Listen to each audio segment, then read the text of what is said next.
Hello, and welcome to the very first episode of the Entering the Infinite Magic the Gathering podcast. I'm your host, Aaron Bennick, and for the very first episode today, we're going to be talking about a very new and a very interesting new mono-black commander from Adventures in the Forgotten Realms. You might have already seen it, and you might have already even seen this combo. It's Acererak the Archlich. He is 2 and a black for a legendary creature 5/5 zombie wizard, and he's got 2 abilities on him. When Acererak the Archlich enters the battlefield, if you haven't completed Tomb of Annihilation, return Acererak the Archlich to its owner's hand and venture into the dungeon. Whenever Acererak the Archlich attacks, for each opponent, you create a 2/2 black zombie creature token, unless that player sacrifices a creature. Now, this is a very interesting commander because that second ability plays a lot like a lot of the other mono-black commanders that we've seen over the years, but that first ability is very interesting. If you haven't completed Tomb of Annihilation, which is one of the dungeons you can venture into in the new Adventures into the Forgotten Realms set, then you return Acererak to your hand. So the newest combo that people have already figured out is when Acererak enters, just don't complete Tomb of Annihilation, and you can return him back to your hand. And if you have a way to make infinite mana, or make Acererak's cost 0, then you can infinitely bounce him and win the game. And that's exactly what we're going to be doing. So we've got a couple of things that we want to be doing with this deck. The first thing is we're going to build around that first ability so that we can bounce Acererak infinitely. We want to completely remove Acererak's cost. That way we can get him in the battlefield, back in our hand, on the battlefield, back in our hand, an infinite number of times. And that way we can kill our opponent pretty easily that way. And then to go along with Acererak's Enter the Battlefield trigger, and a lot of the support cards that we're going to play to support, to help out his ability there, we're going to play a lot of mono-black ETB cards. We're going to be building a mono-black Blink deck, so that way we can play a lot of other creatures that will essentially do the same thing as Acererak. That way if we don't have access to him, he gets too expensive, something like that, we have the ability to still go off even without him. So then the last thing that we want to do with this deck is we're going to have a lot of creatures that are entering and leaving the battlefield, and we want a lot of payoffs to do that. We want things that trigger whenever we have a bunch of creatures entering the battlefield. That way whenever we play a bunch of creatures, we'll have a trigger for a bunch of creatures, and we can really get that value train rolling. So the main combo in the deck is bouncing Acererak infinitely and replaying him. There are a couple things that you can do to do this. Outside of the colors is Omniscience. That's one of the biggest things. Triple blue and 7 for a blue enchantment. You may cast spells without paying their mana cost. So you just play Acererak for 0, rebounce him to your hand. You can replay him with Omniscience. That's one. But since we're playing with Acererak as the commander, we're going to want to do something a little bit more in the colors of mono black. So one thing that you can do is you can make infinite mana with Acererak. You can make infinite mana in mono black. It's not that hard. So that's one way that you can do it if you want to go more, a little bit on the other spectrum of things. But I think it would be much more fun to reduce his cost all the way to 0, make it a little bit easier. That way we can slot some of our other things into the deck, and that way it makes it a little bit more on theme, a little bit more fun to play. An important note, however, is at the time of writing, at the time of this podcast, at the time of this going live, each dungeon, I don't know if they'll make more dungeons in the future, but we only have 3 that came with Adventures in the Forgotten Realms. We have the Dungeon of the Mad Mage, which is the longest one. We have the Lost Mine of Phandelver, and the Tomb of Annihilation, which is the exact one that we don't want to finish if we want to continue bouncing Acererak the Archlich into our hand. Now, the reason that I'm bringing up each dungeon is Dungeon of the Mad Mage, the very end room of it, has you draw 3 cards. And the very end room of Lost Mine of Phandelver also has you draw a card. So, because the venture into the dungeon is not a May ability, you will have to venture into one of these dungeons.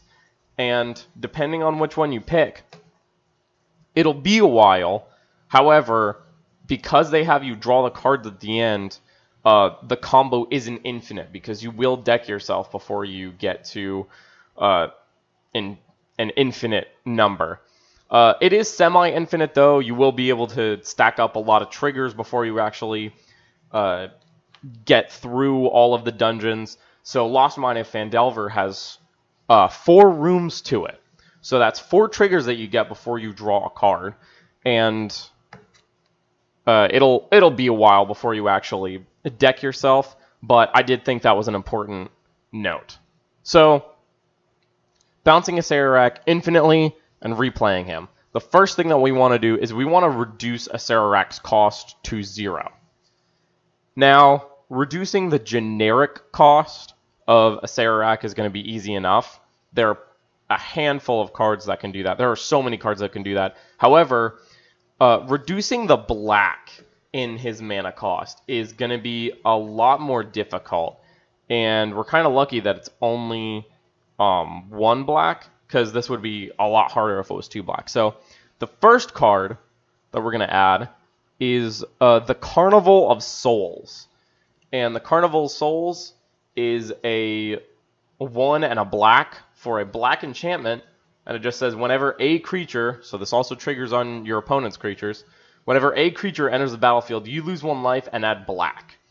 Meaning, whenever Acererak enters the battlefield, we will automatically lose a life and get a black. Now, with this way, we only have about 39 triggers that we can bounce Acererak with before we run out of life. However, depending on the different payoffs that you have, and we'll get to those later, you might kill your opponents before we get to that point.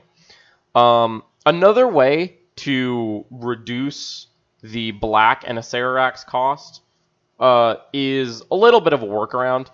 It is Genesis Chamber and Phyrexian Altar. Now, Genesis Chamber is also a great payoff for the deck because we're going to be playing a lot of creatures.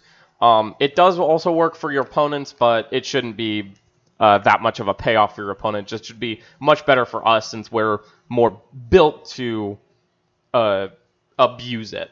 So Genesis Chamber is 2 generic, 2 of anything, for an artifact. And it says, whenever a non-token creature enters the battlefield, if Genesis Chamber is untapped, that creature's controller creates a 1/1 colorless mirror artifact creature token. Now, the reason that you pair this with Phyrexian Altar is 3 of anything for an artifact, and it says sacrifice a creature, add 1 mana of any color. So, when you play Acererak, you will get a creature from Genesis Chamber, you'll get a mirror, which you can then immediately sacrifice to the Phyrexian Altar in order to get the black mana to then replay Acererak. So then you can replay him over and over and over and over and over again. That is the way to reduce just the black. All of the other ways are to reduce just the generic cost. There are several ways to create infinite black mana in mono black, so if you'd like to add that into the deck, by all means go ahead. But I thought that these 2 particular series of cards worked a lot better for the overall theme of what I'm trying to go for with the deck. The second card is Cloud Key, which is 3 of any color for an artifact. As Cloud Key enters the battlefield, choose an artifact, a creature, enchantment, instant, or sorcery. So you choose one of those types.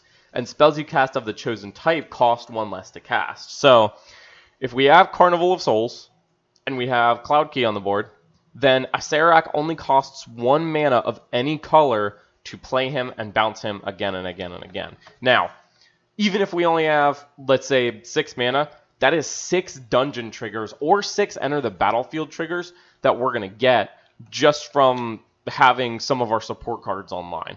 Now, the goal of the deck is to bounce Acererak infinitely, but it's never unreasonable to have a backup plan of just pure value. And when you name creature with Cloud Key, that means all of the creatures in the deck, not just Acererak, are going to cost 1 less. So all of the other creatures with ETB abilities that we're going to be playing, they also cost 1 less, which means that they're cheaper to get out. We can play more of them in a turn. The next card, the next cost reducer, is probably one of the best. This card and Carnival of Souls or the Genesis Chamber combo lets us play Acererak an infinite number of times right off the bat. So this card is Heartless Summoning. It is 1 and a black for an enchantment. Creature spells you cast cost 2 less to cast, not just 1. And creatures you control get -1/-1. Now, that downside of getting all of our creatures a reduction isn't too much of a downside. -1/-1 usually isn't too impactful. It might keep us from playing some of our weaker creatures, but it definitely isn't going to stop Acererak.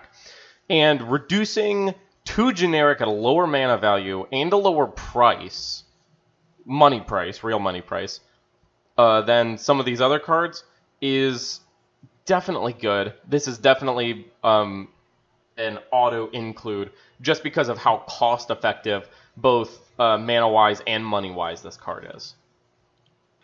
The fourth one, the fourth cost reducer that we're going to be playing is Semblance Anvil. It is 3 mana for an artifact, 3 of any color. It has Imprint. When Semblance Anvil enters the battlefield, you may exile a non-land card from your hand, and spells you cast that share a card type with the exiled card cost 2 less to cast. So, 3 mana for a cost reduction of 2 is pretty good. But exiling creature, a little bit of a downside. This does kind of 2-for-1 you, having to get rid of one of your creatures as it enters the battlefield. But reducing 2 generic over just 1 generic is definitely worth that 2-for-1 there. And the final card that should definitely go in this deck is Bantus Monument. It is 3 mana for a legendary artifact, 3 of any color. Black creature spells you cast cost 1 less to cast, which is not a downside at all. We are playing mono black, which means all our creatures are gonna cost 1 less. And whenever you cast a creature spell, each opponent loses 1 life and you gain 1 life, which is incredibly good. Pairs very well with Carnival of Souls. So each opponent loses a life, but we stay at exactly the same because a creature will enter, will lose the life, and gain a mana because of the Carnival of Souls. But whenever we cast that creature spell, we'll also gain a life because of Bantus Monument. This one also goes into a few of the other incidental combos in the deck. It's a really good payoff just for casting creatures, bringing them back to our hand, replaying them again. It can really put some damage on your opponent's life total and keep ours at a very high life total. Some others to consider. Urza's Incubator. It's 3 mana for an artifact, 3 of any color. As it enters the battlefield, choose a creature type. Creature spells of the chosen type cost 2 less to cast. I didn't think that this was a very good include, mostly because of the fact that it only reduces a specific creature type, and it has a serious price tag on it. Urza's Incubator is over $30 to pick up a copy. So $30 and the fact that it only does 1 creature type, not too great for our deck, unless you're doing a bit more of a zombie tribal theme with Acererak, which you can definitely do with his second ability. Whenever he attacks for each opponent, you create a 2/2 black zombie creature token. But I did not think that it was great just to have it, just to be able to reduce only Acererak's cost. I'd rather have other cost reducers that do all of our creatures. That way we can get maximum value. The next one is Helm of Awakening. 2 mana for an artifact. All spells cost 1 generic mana less to play. Now, this does also count for your opponents, which is why I did put it in the others to consider category. However, it is 2 mana. It does only reduce 1, but I think the 2 mana value of it is pretty significant. I think that definitely leaves you with it to be one to consider. The next one on the others to consider category is Joyous Familiar. It is 4 mana for an artifact creature bird. It's a 2/2 with flying. Historic spells you cast cost 1 less to cast. Now, this one is incredibly mana intensive. 4 mana. It's the most expensive one of the entire bunch. And it only counts for historic spells, meaning it only reduces the cost for artifacts, legendaries, and sagas. Now, we're not playing a lot of artifacts in this deck. The only legendary that we really want to reduce is Acererak, unless you're playing a lot of black legendaries with ETBs, and we're not playing too many sagas either. So Joyous Familiar, unless you're going for a straight Acererak combo build, is definitely not that great in this deck. The next one up is Herald's Horn. Now this one is a little bit better if you're going to go with more of a zombie theme. But we're not doing that in my build at least, so I did put it in the others to consider category. It is 3 mana for an artifact. As it enters the battlefield, choose a creature type. Creature spells you cast of the chosen type cost 1 less to cast, so zombie. And at the beginning of your upkeep, look at the top card of your library. If it's a creature card of the chosen type, you may reveal it and put it into your hand. So if you're going to go for more of a zombie tribal build, I think that this card is fine. Otherwise, I don't really like it as much. The next one, the Immortal Sun. 6 mana for a legendary artifact. Players can activate Planeswalker's loyalty abilities at the beginning of your draw step. Draw an additional card. Spells you cast cost 1 less to cast, and creatures you control get +1/+1. So, the Immortal Sun, definitely a really good all-around card. It definitely goes in almost any commander deck. It's pretty good all around. The only thing that I don't like about it is it's very mana intensive. It's 6 mana, and the price of it has gone just steadily up ever since Rivals of Ixalan was released. It's almost $30 right now. So if you're willing, go ahead, pick up a copy of the Immortal Sun, slot it in the deck. One of the last cost reducers is the Undead War Chief. Now this one is definitely a must-have if you're going to go for a zombie tribal build. It is 2 and a black. For a creature zombie, it's a 1/1. Zombie spells you cast cost 1 less to cast, and zombie creatures you control get +2/+1. So this one will in fact reduce Acererak's cost by 1, and it's even just a good lord if you're just going to play straight zombie tribal. It's definitely a must-have for those kinds of things. And the very last cost reducer is Jet Medallion. It is 2 mana for an artifact. Black spells you cast cost 1 less to cast. Now, why wouldn't I put this one in the deck over, say, Cloud Key? Just because it's 1 mana less? Mostly because of the incredible price tag on Jet Medallion. For the Tempest version is almost $50, and from the Commander 2014 version is almost $40. Now, if you're going to go with function over cost, then by all means, put Jet Medallion in over Cloud Key. Now, another round of support cards that we want is just a general payoff for playing creatures multiple times. We're going to be playing creatures, returning them to our hand, playing creatures again. Especially if we have a Acererak, we want the ability to have some kind of payoff for bouncing a Acererak infinitely. Now, depending on the kind of dungeon that you venture into, you might be able to win just with, say, Lost Mine at Phandelver. Each opponent loses 1 life and you gain 1 life. Your opponents will run out of life, assuming they start at 40, before you run out of library, so that is a way to kind of get around that. But all of our other creatures don't venture into the dungeon whenever they enter, so we do want some extra oomph whenever we play any of these other creatures. And the first one, it is a classic card, it's a combo card, it's an annoying card. We have Altar of the Brood, which is 1 mana for an artifact. Whenever another permanent enters the battlefield under your control, each opponent puts the top card of his or her library into his or her graveyard. A classic card, not incredibly deadly, but can definitely generate a lot of value, especially if we're playing creatures a couple of times per turn. Then we're getting maybe 3-4 cards a turn that we're milling our opponents. We don't expect to mill our opponents out. However, it is just nice to see that Elishnorn or that Craterhoof just go right from the library directly into the graveyard. That way, we don't have to deal with that. The second one, probably one of the best payoffs in this entire deck, is Ayara, First of Lochthwain. She is triple black for a legendary creature, Elf Noble. She is a 2/3. Whenever Ayara, First of Lochthwain, or another black creature enters the battlefield under your control, each opponent loses 1 life, and you gain 1 life.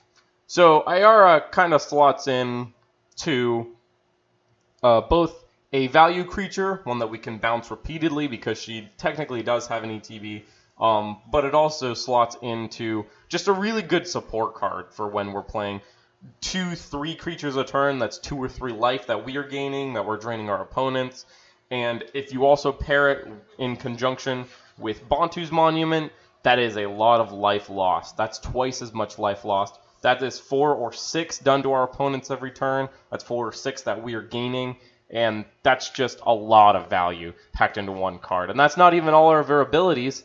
She has tap, sacrifice another black creature, draw a card. So, when we're running low on gas, we got, some random creatures hanging around. We can turn those into more cards in our hand and hopefully get that ball rolling again. The third card, this one is an absolute auto-include for any kind of blink, flicker, or enter the battlefield deck. You know it, you love it, or you hate it, depending on where you stand. It's Panharmaticon. It is 4 mana for an artifact. If an artifact or creature entering the battlefield causes a triggered ability of a permanent you control to trigger, that ability triggers an additional time. Having all of our ETBs doubled is an absolute must-have, especially in a mono black deck where we have quite a few less abilities to blink our creatures in and out. We don't have the Thassa Deep Dwelling. We don't have the Ephemerates. We don't have the Soul Herders. We don't have that kind of stuff. So we have to take what we can get, and Panharmaticon is definitely a very good card in this deck, especially in conjunction with any of the other support cards that we have. Panharmaticon triggers Altar of the Brood twice, and it also triggers Ayara, First of Lochthwain twice. So, and I almost forgot, it also triggers Carnival of Souls twice, meaning that we do lose 2 life, but we do get 2 black mana instead of 1. Panharmaticon absolutely has to go in the deck. The fourth other support card that we're going to be playing is Deathmatch. Now, this card I had actually never seen or even heard of before I started looking up cards to this deck, but I have to say, it looks really cool, and I think that it'll be really good in this deck under the right circumstances. So, Deathmatch, 3 and a black for an enchantment. Whenever a creature, so it does trigger on your opponents, enters the battlefield, that creature's controller may have target creature of their choice get -3/-3 until end of turn. This card can wipe entire boards under the right circumstances. Opponents can also get value from it as well, but assuming that we are the only enter the battlefield deck at the table, then we should be getting much more value than any of our opponents. Meaning that we can clear away their boards, our board should stay pretty solid, and we can just get a lot of value out of that card. The fifth and final one for this category is Minion Reflector. It is 5 mana for an artifact. Whenever a non-token creature comes into play under your control, you may pay 2. If you do put a token into play that's a copy of that creature, that token has haste, and at the end of turn, sacrifice this permanent. So this is just another way to reuse some of our enter the battlefield triggers. It's kind of a Panharmaticon with a little bit of a workaround. It's a bit mana intensive, but the cost reducers should help. So if we have 2 cost reducers out, then we basically break even when playing Minion Reflector, but we get 2 triggers off of that run creature. We play a Dusk Legion Zealot, we'll draw 2 cards instead of just 1. And then for the next round of support cards, you could go one of 2 ways. You could go a sacrifice and reanimate path to get enter the battlefield value, or you could use cards that just return creatures straight to your hand. Now, it's probably a lot easier to go with the sacrifice and reanimate path. You could play the Ashnod's Altar. Phyrexian Altar would probably give you a lot more value. You'd be playing Phyrexian Reclamation, just a single black for an enchantment. 1 and a black, pay 2 life, return target creature card from your graveyard to your hand. Black is a lot better at those kinds of effects. It's a lot better at sacrificing your creatures and getting them back. So if you want to get the max value, I would say the way that you want to technically blink your creatures, you can't see my air quotes, but I promise I'm doing them, is probably to sacrifice them and then reanimate them somehow. But I want to do something a little more on theme. I wanted to see about some other ways. I wanted to go off the beaten path with a mono black deck. So I'll be listing some cards that just return creatures straight to your hand. So the first one is Conjurer's Closet. Now this one doesn't actually return creatures straight to your hand, but it does blink them immediately, which is absolutely fantastic. This one also sees a lot of play in blink decks and flicker decks, so it's definitely an auto-include. 5 mana for an artifact. Real simple. At the beginning of your end step, you may exile target creature you control, then return that card to the battlefield under your control. So it just exiles a creature, brings it back, lets you use that ETB one more time. Another one that has quite a bit of utility to it, actually, is an Erratic Portal. It is 4 mana for an artifact. 1, tap it, return target creature to its owner's hand unless its controller pays 1. So the card actually has a lot of utility, given that we can use it on our own creatures or on our opponent's creatures. Swing it all out. If they are tapped out, then you can use this. If they're not, better luck next time. But we can also use Erratic Portal to not only return our creatures back to our hand so that we can replay them, but to also save them from impending shenanigans. Someone plays a Wrath of God, we can return one of our best creatures back to our hand and replay it at a later time. Now this next spot goes to 2 cards that are virtually identical. And I'm gonna read them separately, but they're pretty much the same. So we've got Blood Clock for 4 mana, it's an artifact. At the beginning of each player's upkeep, that player returns a permanent they control to its owner's hand unless they pay 2 life. And we have Umbilicus for 4 mana, it's an artifact. At the beginning of each player's upkeep, that player returns a permanent they control to its owner's hand unless they pay 2 life. Now both of these cards are really good. Returning cards to our hand is exactly what we want to do. That way we can replay those creatures. But opponents will have to make a choice to either pay 2 or return something. Now with some of our other cards, Ayara, First of Lochthwain, Bantus Monument, our opponents might be pressed for life pretty quickly, so they might have to consider bouncing quite a few of their own cards to their hands. So this has a lot of double-sided utility, and I like that.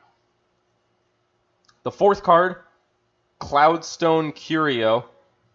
Now this card is incredibly expensive. It is over $50 right now. However, I think that the pure value that you're going to get from Cloudstone Curio and all of the cost reducers that we talked about earlier is absolutely too good to pass up. And I feel like that $50 price tag is well worth paying for what we're going to be able to do here. So Cloudstone Curio is 3 mana for an artifact.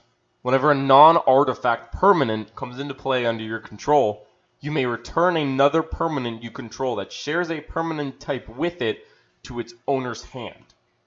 So, we play, let's say, a Dusk Legion Zealot.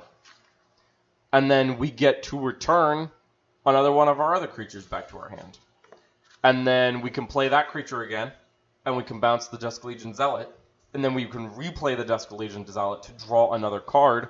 Maybe mill everyone with the Altar of the Brood. Maybe add some mana with our Carnival of Souls. All kinds of different shenanigans. This card is very, very good. Now the last one is very, very interesting. I would have never expected to see this in mono black, nonetheless. This is definitely more of like a blue card, I think, but I'm happy that it's here nonetheless. It is Skull Collector. It's 1 mana, a black and a black, so 3 altogether. For a creature, it's an Ogre Warrior. It's a 3/3. At the beginning of your upkeep, return a black creature you control to its owner's hand, and for 1 and a black, you can regenerate it. So this is essentially another Blood Clock Umbilicus that doesn't cost us life. We just get to put a black creature right back in our hand. So we can put that Ravenous Chupacabra back in our hand and immediately replay it, kill something, maybe kill 2 things if we have Panharmaticon out. Maybe kill 3 things if we have Ravenous Chupacabra, we play it, we have a Panharmaticon, and a Deathmatch. The overwhelming value that we can get just from playing a single creature is astronomical at this point. So, some other ones to consider. The first is Decoction Module. It is 2 mana, an artifact. Whenever a creature enters the battlefield under your control, you get an energy counter, which, not that important. We don't have any way to actually capitalize on energy. We don't have any way to actually spend energy or make energy. So that part isn't important. The important part is 4 mana and tap the module. Return target creature you control to its owner's hand. So it's a bit of an incredibly expensive Erratic Portal. I didn't think it was very good to include just because of the fact that it does require you to pay 4 mana to return a single creature to your hand. So I just didn't think it was that good. I don't think that this one makes the cut. Another one I don't think makes the cut is Dragon Mask. 3 mana for an artifact. 3 mana, tap it. Or target creature you control gets +2/+2 until end of turn. Return it to its owner's hand at the beginning of the next end step. So it does give a little bit of a buff. However, we aren't an aggressive deck, not really, unless you're playing the second ability on Acererak. And it is still pretty mana intensive.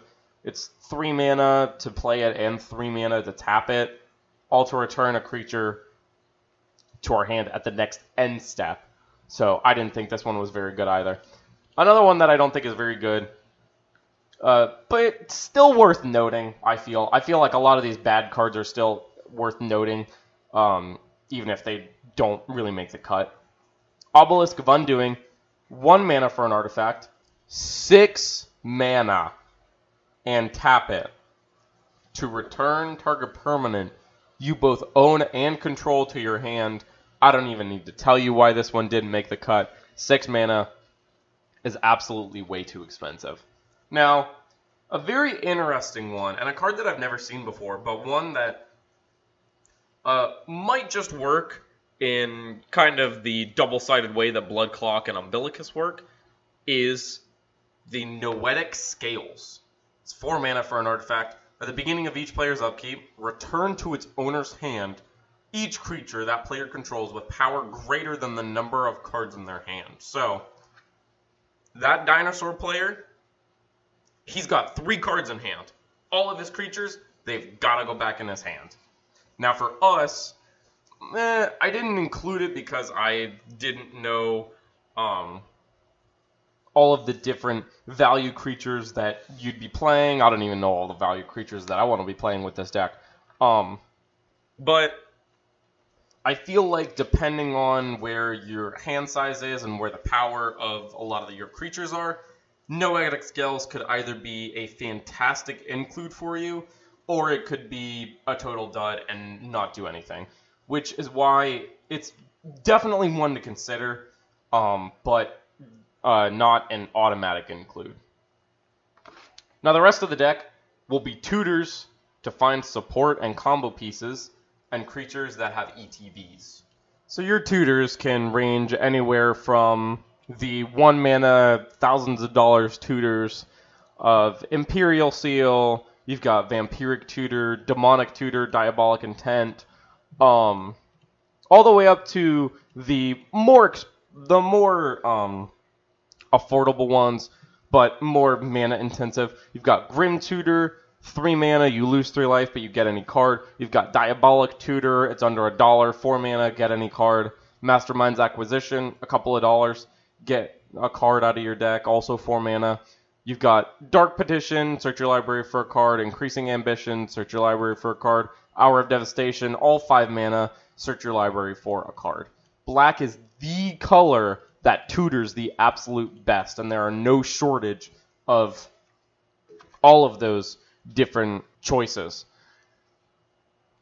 Now, the creatures that have ETBs, there are a lot of different black creatures that have lots of really good enter the battlefield effects. For instance, we have 1, Ravenous Chupacabra. Very simple, very easy. 2 mana, 2 black. So 4 altogether. For a creature, Beast Horror, it's a 2/2.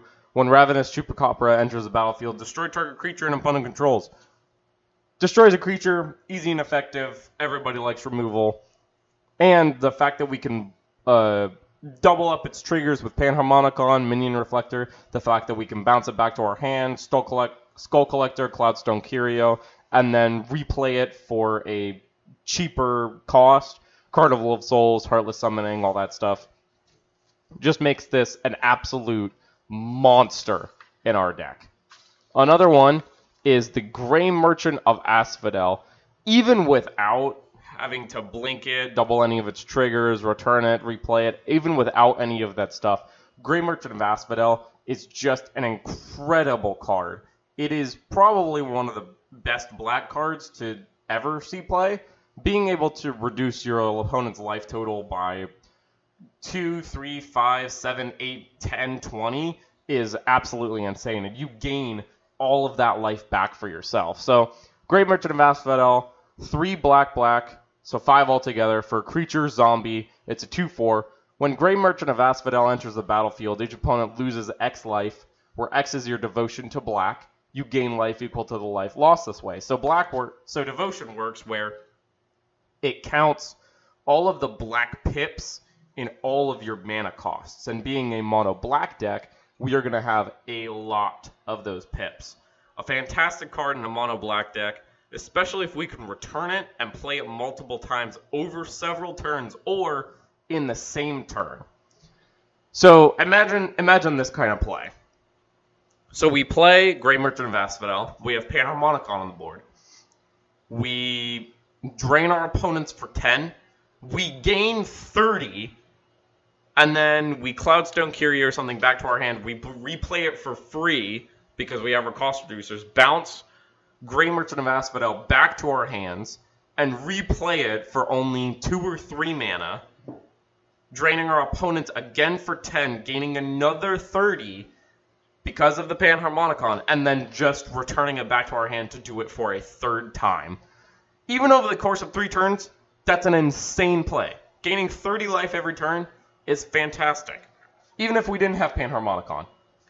That's still 5 life lost for each opponent. That's still 15 a turn. That's a lot of damage. Another really good card. Not a black creature, so you might have a little trouble with some of the other cards in here, but it's still a really good, solid card. Everyone's favorite sad robot, Solemn Simulacrum. 4 mana for an artifact creature, a golem. Golem? I've heard it both ways. It is a 2/2. When Solemn Simulacrum enters the battlefield, you may search your library for a basic land card, put that card onto the battlefield tapped, then shuffle. When Solemn Simulacrum dies, you may draw a card. So returning Solemn Simulacrum to our hand, replaying it for, let's say, 3 mana even, that's still pretty good. That is the worst part of, that's the better part of a cultivate that's not in green, so that's a lot of value. Ramping is always good, especially in mono black. Another really good card that you can add in this deck as just a value creature is Gaunty, Lord of Luxury. Because stealing opponent's cards is always fun. Gaunty, Lord of Luxury is 4 mana, it's 2 black for legendary creature Aetherborn Rogue. He's a 2/3. He has Death Touch. When Gaunty, Lord of Luxury enters the battlefield, look at the top 4 cards of target opponent's library, exile one of them face down, then put the rest on the bottom of that library in a random order. You may look at and cast that card for as long as it remains exiled, and you may spend mana as though it were mana of any type to cast that spell. So, getting another card whenever you play Gaunty is always really good. That just gives us more cards that we can play with. Stealing opponents' cards is always fun. Getting to snipe one of their combo pieces or one of their win conditions or just one of their value cards is a really good form of, like, kind of out of the way removal, but also us getting to play it makes it all the better. And then any form of Dusk Legion Zealot. So there are quite a few black creatures that when they enter they have you draw a card. So we've got the Dusk Legion Zealot.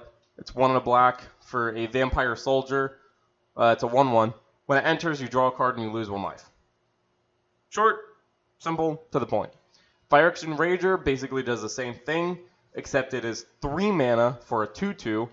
Phyrexian Gargantua also is kind of the same thing, except it's 4 mana for a 4/4, and you draw 2 cards and lose 2 life. So any combination of any of these kinds of black creatures that just have you draw a card when they enter is a really good form of card draw in this deck.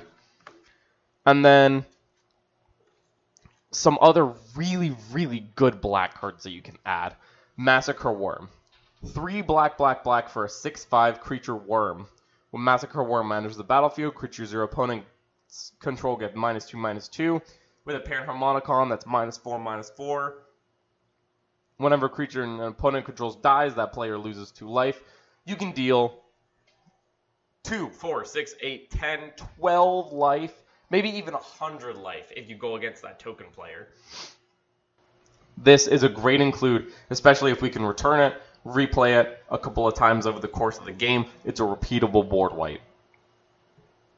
We've also got the Grave Titan, 4 mana, or 6 mana, 4 black for a creature giant. It's 6/6 with Death Touch. Whenever it enters the battlefield or attacks, you put 2/2 black zombie creature tokens onto the battlefield.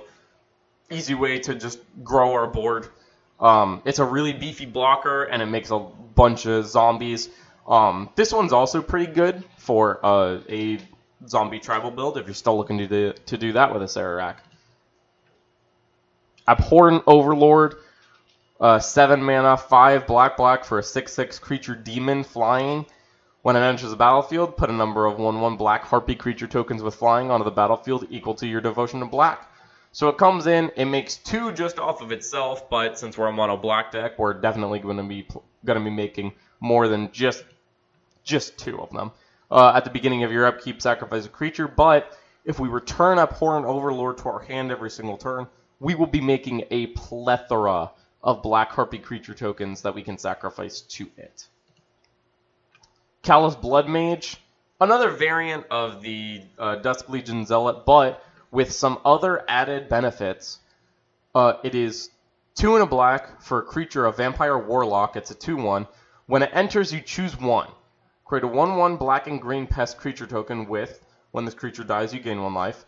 Draw a card and lose a life. Or exile target player's graveyard. So not only does it kind of draw you a card, but it can do a lot of other really cool stuff too. And of course, I had to include the Rune Scarred Demon. 7 mana, 5 black for a 6/6 creature demon. It's got flying. When it enters the battlefield, search your library for a card, put it in your hand, then shuffle. Play this, immediately go and get any cost reducer, any kind of payoff that you need. That way you can either get that value train rolling again, or you can just end the game with Acererak. And that is Acererak the Archlich, built as a mono black enter the battlefield commander with a combo finish. Now, if you wanted to do just Acererak the Archlich, I just want to play him and bounce him and just have that be the infinite combo, then the way that I would probably do that is do all of the cost reducers from the beginning, none of the payoffs, none of the ETB creatures, just a lot of tutors, a lot of incidental card draw, things like Sign in Blood, and a bunch of removal. That way you can stay alive until you can enact your infinite combo. But I think it would be a lot more fun to play a Grey Merchant of Asphodel with a Panharmaticon on the board and paying 2 to a Minion Reflector. Let me know in the comments below how you would build an Acererak combo deck, or even just a straight zombie version of him. And I'll see you next time we enter the Infinite.